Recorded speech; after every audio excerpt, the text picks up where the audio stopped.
Hey guys, today on Know Your Produce, we're gonna make a Christmas veggie tray. It's super easy and delicious, and I hope you guys enjoy and happy holidays. Let's get started.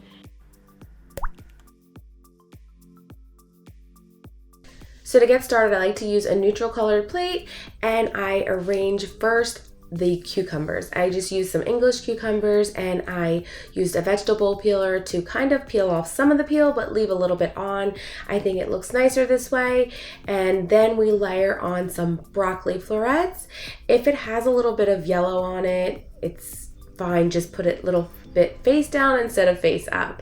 And then I put in my bowl, and then I'll build the broccoli around that.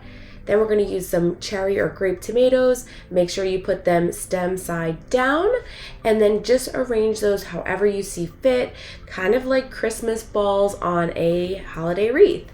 Then we're going to get started with the bow. I used red pepper, and it is kind of tricky, but since I have kids that are going to be eating this, yes, our kids love veggies, I'm not going to put a toothpick in here, but you could absolutely do that and obviously just remove it prior or tell people that there's a toothpick in it.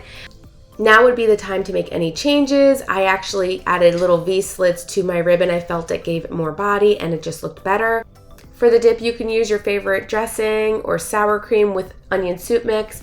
I actually have a dairy allergy in our home, so we use Tafudi brand sour cream with some Oatly milk and kosher Lipton soup packets.